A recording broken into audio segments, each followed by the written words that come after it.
Seperti yang kita ketahui, satu-satunya negara di Asia Tenggara yang tidak pernah secara resmi dijajah oleh kekuatan Eropa adalah Thailand.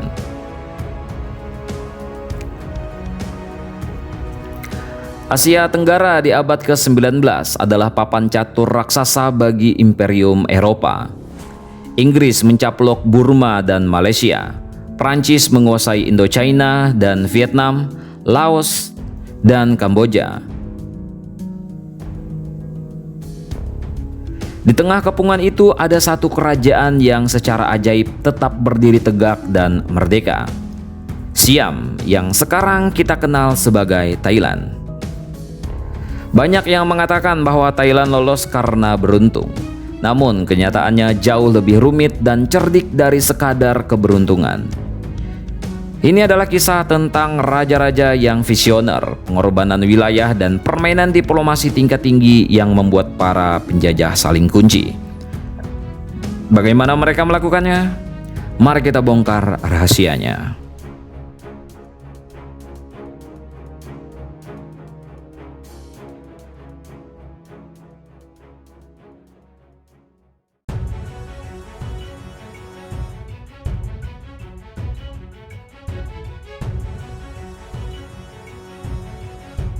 Semuanya dimulai dari Raja Mongkut atau Rama keempat.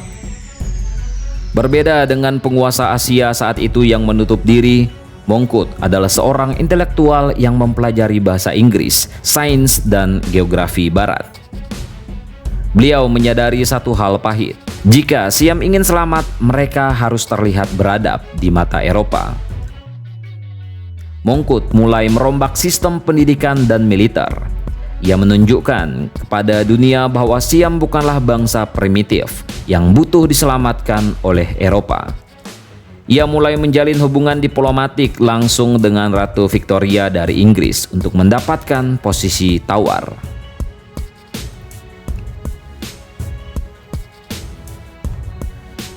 Evolusi ini dilanjutkan oleh putranya Raja Chulalongkorn, salah satu pemimpin terbesar dalam sejarah Asia. Di bawah kepemimpinannya, Siam memainkan peran sebagai buffer state atau negara penyangga. Prancis dan Inggris saat itu hampir berperang karena berebut wilayah di Asia.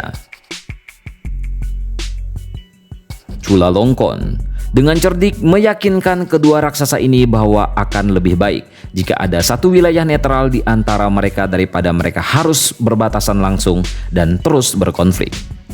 Siam diposisikan sebagai zona aman yang menjaga perdamaian antara Inggris di barat dan Prancis di timur. Namun, kemerdekaan ini ada harganya.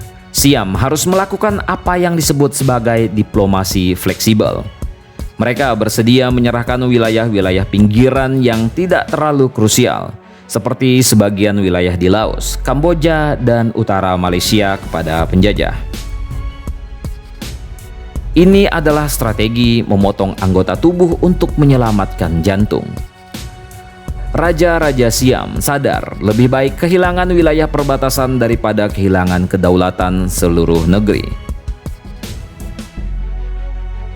Mereka memberikan konsesi perdagangan dan wilayah, asalkan pusat kekuasaan di Bangkok tetap tak tersentuh. Selain diplomasi luar negeri, Siam melakukan reformasi internal yang luar biasa cepat.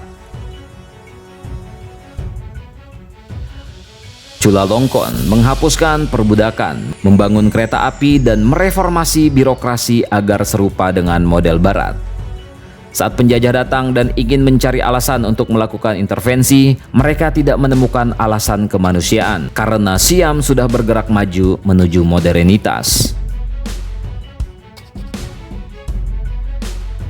Thailand membuktikan bahwa kemerdekaan bukan hanya soal kekuatan senjata, tetapi soal kecerdasan dalam membaca situasi global.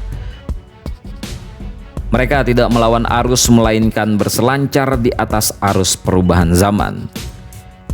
Seperti yang kita ketahui hingga hari ini, kebanggaan sebagai satu-satunya negara yang tak pernah dijajah tercermin dalam nama mereka. Thai, yang berarti bebas. Sebuah pengingat bahwa di antara dua raksasa yang bertikai, diplomasi yang cerdik seringkali lebih mematikan daripada peluru. Jadi menurut coy-coy sekalian, apakah Indonesia atau negara tetangga lainnya bisa lolos dari penjajahan jika menggunakan strategi yang sama dengan Thailand pada saat itu? Tuliskan pendapat coy-coy sekalian di kolom komentar.